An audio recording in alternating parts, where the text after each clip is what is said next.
18절로 21절까지의 말씀입니다. 사무엘상 2장 18절에서 21절의 말씀입니다. 같이 한 목소리로 합독하겠습니다. 사무엘은 어렸을 때에 세마포 에봇을 입고 야훼의 앞에서 섬겼더라. 그의 어머니가 매년 드리는 제사를 드리러 그의 남편과 함께 올라갈 때마다 작은 겉옷을 지어다가 그에게 주었더니 엘리가 엘가나와 그의 아내에게 축복하여 이르되 야훼께서 이 여인으로 말미암아 내게 다른 후사를 주사 이가 야훼께 간구하여 얻어바친 아들을 대신하게 하기를 원하노라 하였더니 그들이 자기 집으로 돌아가매 야훼께서 한나를 돌보시사 그로 하여금 임신하여 세 아들과 두 딸을 낳게 하셨고 아이 사무엘은 야훼 앞에서 자라니라. 아멘. 오늘 함께 봉독한 사무엘상 2장 18절로 21절의 말씀을 가지고 어깨 너머로 배우는 신앙이라는 제목으로 함께 말씀의 은혜를 나누겠습니다. 사무엘서의 중심 인물이 세 사람이 있습니다. 사무엘과 사울과 다윗. 사무엘 상에는 세 사람이 다 등장은 하는데 실질적으로는 사무엘과 사울이 그 역사의 중심에 있는 것이고 그 다음 사무엘 하에서 비로소 왕으로 다윗이 서게 되면서 다윗이 왕이 된 이후의 역사를 기록을 합니다. 그런데 이 중심 인물 외에 비중이 높은 사람 한 사람이 또 있습니다. 엘리 제사장입니다. 그러니까 사무엘이 서기 전까지 이스라엘의 마지막 사사라 불리고 있는 사무엘이 서기 전까지 왕권을 가진 사사로서의 그 사명을 감당했던 그 사사, 마지막 사사의 역할을 감당하기 전까지는 엘리 제사장이 그 사명을 감당하고 있었던 거죠. 하나님께 제사를 드리는, 그러니까 굉장히 비중이 높고 제사장으로서의 그 높은 권위를 가지고 있었습니다.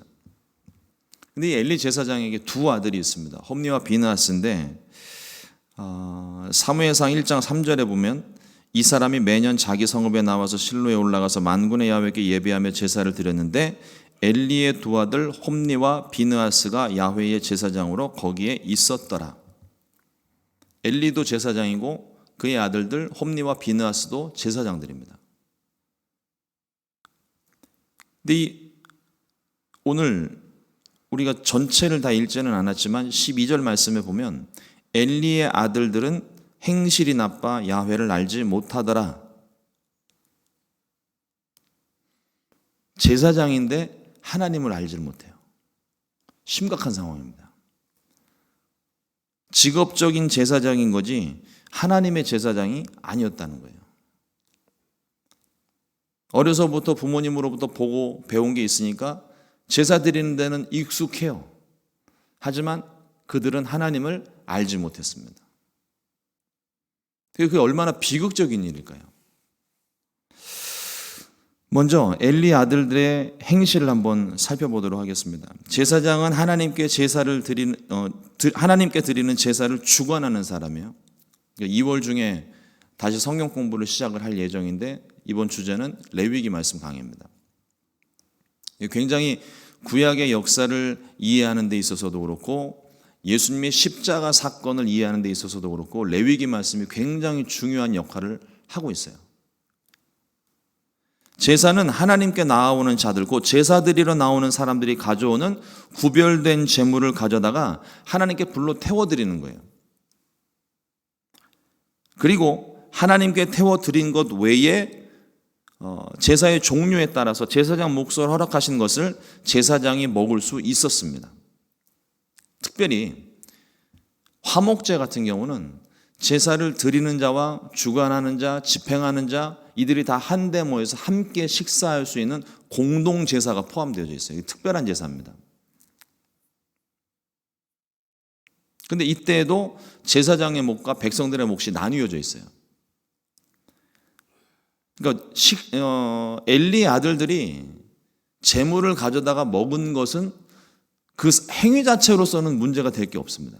근데 문제가 뭐냐면 엘리의 제사장의 두 아들들은 제사장의 목뿐만 아니라 그 이상의 것을 자기 것으로 삼았다는 거예요. 탐욕이 가득한 사람입니다. 그 말씀에 보면은 새 살 갈고리로 긁어서 걸려 나오는 모든 걸 자기 것으로 삼았다고 그랬어요.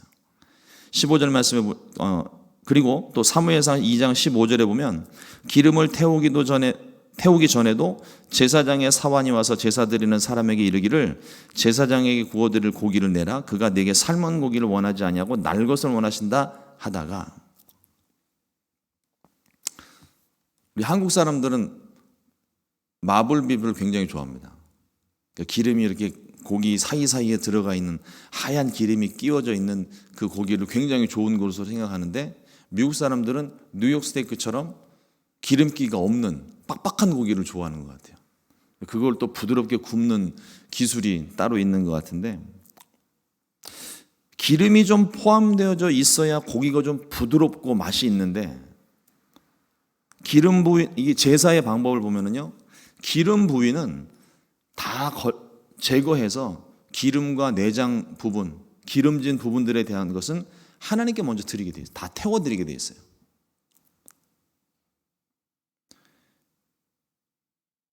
근데 이 기름이 제거된 고기만 먹으니까 맛이 없었는지 기름 제거하기도 전에 생고기를 달라고 엘리의 아들들이 생떼를 쓰고 있는 겁니다. 그렇게 하면 안 된다고 이야기하면 윽박질러서 강제로 빼앗았어요. 앞선 삶은 고기는 그나마 제사 후의 것에서 자기가 조금 더 욕심을 내서 남의 것까지 먹은 것 정도로 생각해 볼 수도 있겠지만, 기름을 태우기도 전이라면 이건 제사를 드리기도 전에, 하나님의 것을 구별하여 드리기도 전에 자기 걸 먼저 챙겨 먹었다는 얘기거든요. 심각한 상황인 겁니다.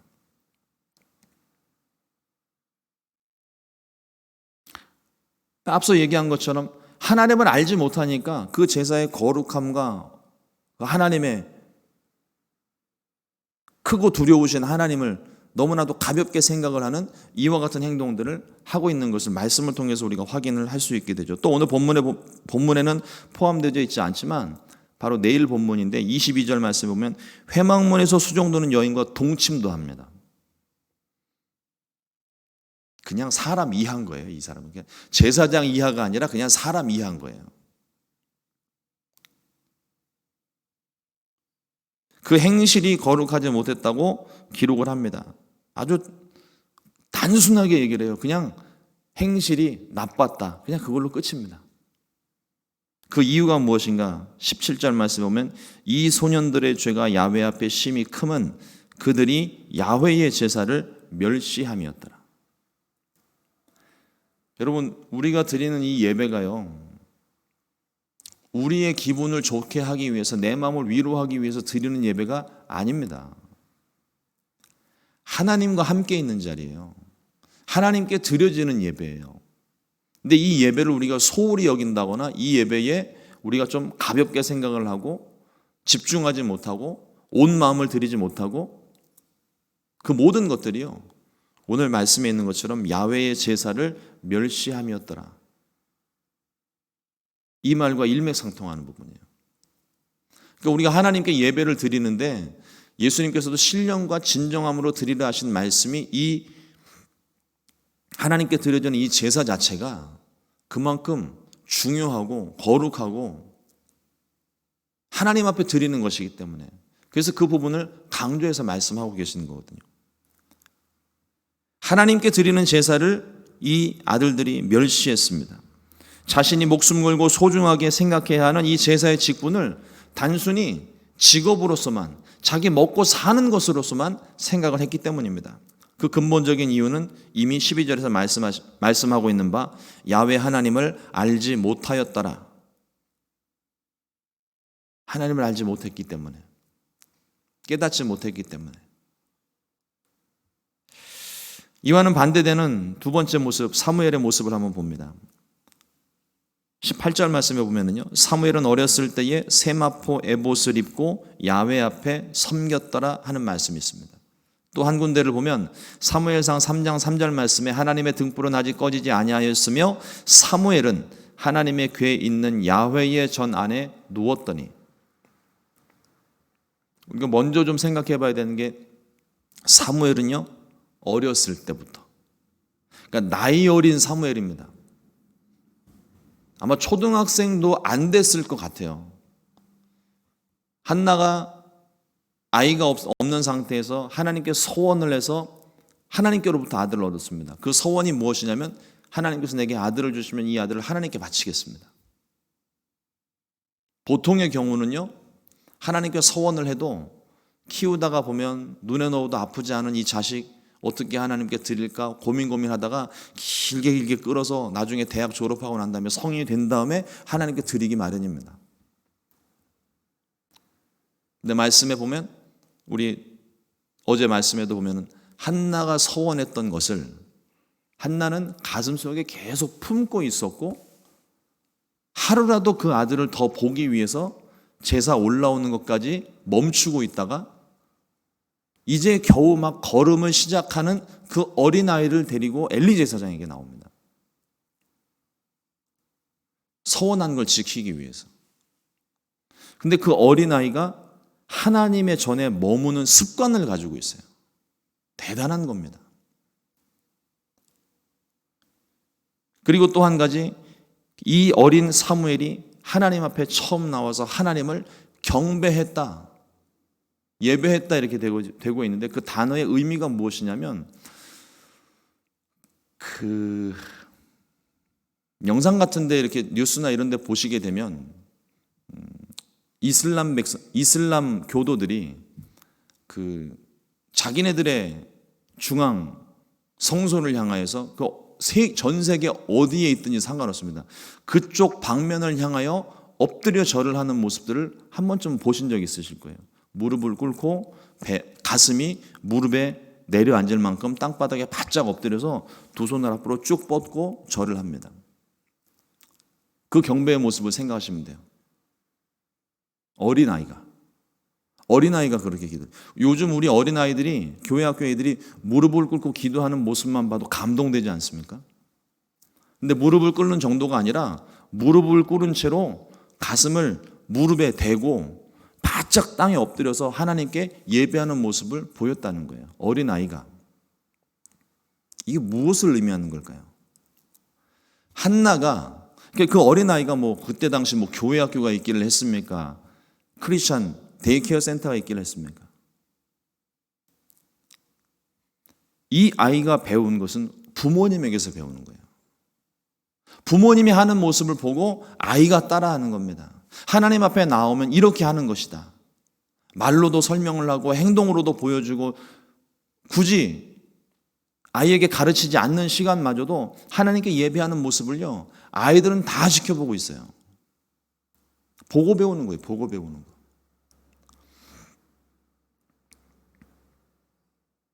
나이는 비록 어렸지만 세마포 에봇을 입고 제사에 필요한 모든 수종든 일을 하며 제사장의 직분을 어깨너머로 배우는 거예요.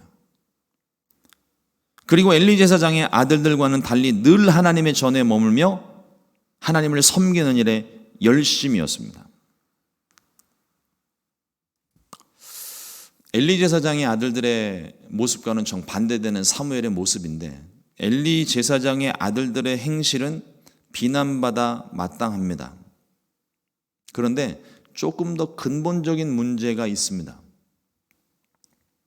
하나님을 알지 못하는 세대가 되었다는 데 문제가 있어요. 하나님을 알지 못하더라. 여러분, 이게 굉장히 심각하게 우리가 정말 가슴 무겁게 이 말을 들어야 됩니다.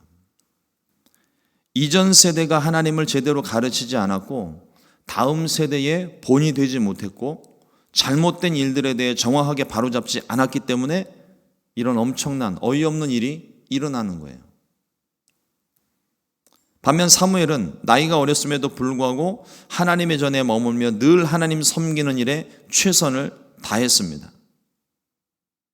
하나님 앞에 있을 때 어떻게 하나님을 예배하는지도 경배하는지도 부모에게서부터 배웠어요. 우리 다음 세대들, 자녀들 세대들을 신앙 교육을요, 지금까지는 교회 학교에 다 전담을 했던 것 같아요. 교회의 모든 거를 맡겨놓고 교회에서 잘 가르치나 못 가르치나를 집에서 점검하는 정도? 그나마 그 점검이라도 하면 문제가 있을 때 바로 얘기나 하죠. 점검도 하지 않기 때문에 교회에서 애들이 무엇을 배우는지 확인을 할 수가 없는 거예요. 근데 한번 생각을 해보세요. 교회 학교가, 아이들이 교회에 와가지고 예배 드리고 가는 시간, 공과 시간 다 포함해가지고 교회에서 신앙교육 받는 시간이요, 제대로 된 신앙 교육 받는 시간은 주일날 2시간에 불과해요. 넉넉히 잡아서 2시간입니다. 나머지는 다 노는 시간이에요. 2시간씩 52주를 계산하면 144시간이 나옵니다. 1년 144시간 가지고 아이들의 삶을 변화시킬 수 있을까요? 절대 불가능합니다. 이 얘기가 뭐냐면, 신앙교육은 교회 학교에서 그러니까 교회 학교에서는 같이 예배하는 그 정도 수준에 머문다는 거예요. 나머지 신앙 교육은요, 부모님들이 집에서 함께 해주셔야 되는 거예요. 그러지 않고서는 제대로 된 신앙 교육이 이루어질 수가 없습니다.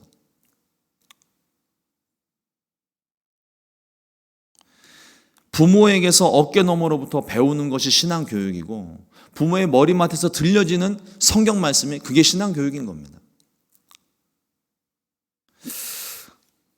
아침부터 무거운 주제를 말씀드려서 죄송한데, 이게 뭐 누구 탓을 하고자 하는 게 아닙니다. 누군가를 비난하고자 하는 이야기도 아니에요. 우리 모두의 죄요, 우리가 회개해야 될 부분이라는 걸 말씀을 드리는 겁니다. 기성세대는 제대로 하나님을 가르치지 못한 죄를 회개해야 되고, 다음 세대는 하나님을 마음에 두기를 싫어했던 죄를 회개해야 됩니다. 저는 지금도 사사기의 한 말씀을 제 마음 가운데 깊이 새겨두고 있습니다. 사사기 2장 10절 말씀에, 그 세대 사람들도 다 조상들에게로 돌아갔고 그 위에 일어난 다른 세대는 야훼를 알지 못하며 야훼께서 이스라엘을 위하여 행하신 일도 알지 못하였더라. 바울이 평생토록 가지고 있었던 육체의 가시와 같이 제 마음 가운데 꽂혀 있는 말씀이에요.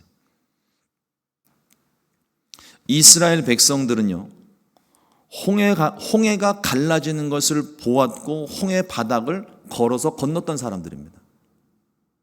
만나와 메추라기를 먹었고 태양이 머무르고 달이 머무르는 동안 전쟁에서 승리했던 그런 기적을 경험했던 세대들입니다. 그런데 그 이 놀라운 기적을 체험한 그 후손들은, 바로 다음 후손들은 하나님을 알지 못하는 세대가 되었어요. 왜 그랬을까요? 신앙교육이 이루어지지 않았다는 거예요. 그 이전까지 유대인의 교육 방식은요, 집에서 부모님들이 아이들을 앉혀놓고 말씀을 들려주며 하나님의 창조의 역사를 이야기하며, 뭐 성경책을 읽어준 게 아닙니다. 자기가 경험했던 거, 들었던 거, 조상으로부터 들었던 거, 할아버지로부터 들었던 내용들을 다 아이들에게 앉혀놓고 무릎에 뉘어놓고 잠을 재워가면서 끊임없이 하나님의 말씀들, 하나님이 행하신 일들, 하나님의 기적을 행하신 모든 부분들을 끊임없이 말을 했다는 거예요. 그러니까 그게 자연스럽게 들려지면서 그 배경 안에서 신앙교육이 되는데,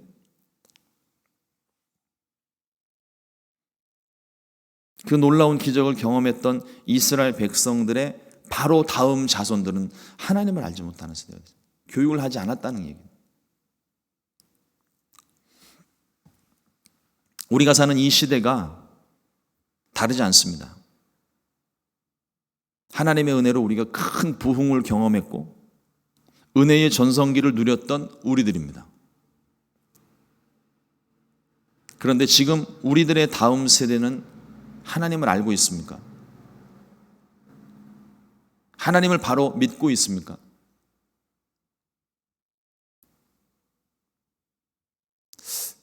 저는 두려워요. 여기 계신 분들 중에 50년 후를 사실 분들이, 저도 어떻게 될지 잘 모르겠지만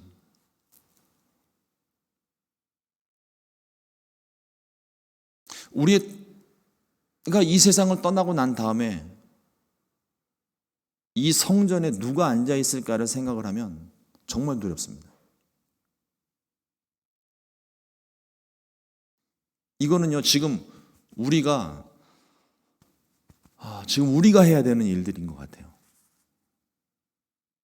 우리 자녀, 지금 우리 너무 늦었다, 지금은 안 된다, 그런 말씀 하지 마세요. 우리 그 하나님 믿고 있는 거예요. 우리가 호흡이 있는 동안 우리의 다음 세대들을 위해서, 우리 자녀들을 위해서 기도하기를 정말 쉬지 마셔야 돼요. 요즘 애들 너무 안 돼요. 말을 안 들어요. 너무 커버려가지고 이제는 어쩔 수가 없어요. 아니요, 그거는 하나님 믿지 않는다는 얘기랑 똑같습니다. 그들이 믿을지 안 믿을지 우리는 몰라요.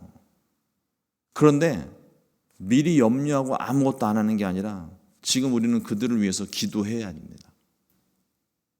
하나님, 그들의 이름을 불러주십시오. 그들이 하나님을 만날 수 있도록 기회를 주십시오. 그래서 다시금 신앙이 회복될 수 있도록 기회를 주십시오. 혹여라도 우리가 잘못된 모습으로 신앙의 본을 보이지 못한 부분이 있다면 우리는 그 부분에 대해서 철저하게 회개를 해야 되고, 이제부터라도 괜찮으니까 지금 우리가 문제를 만났을 때, 또 하나님을 예배할 때 어떤 방식으로 우리가 살아가는지 그리스도인의 모습을 우리가 보일 수 있어야 됩니다. 다시 말씀을 드리지만 신앙교육은요, 어깨 너머로 배우는 거예요. 말씀을 가르친다고, 물론 말씀을 가르치고 설교 말씀을 통해 성경 공부를 통해 우리가 깨닫는 부분이 있습니다. 그런데 이거보다 더 중요한 것이 어깨 너머로 배우는 신앙의 모습이에요.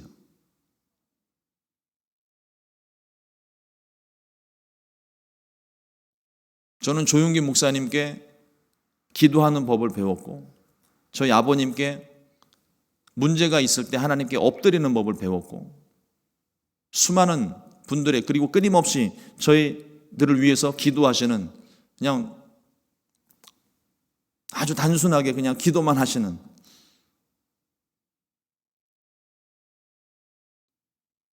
저희 어머님에게서 기도의 모습을 배웠습니다.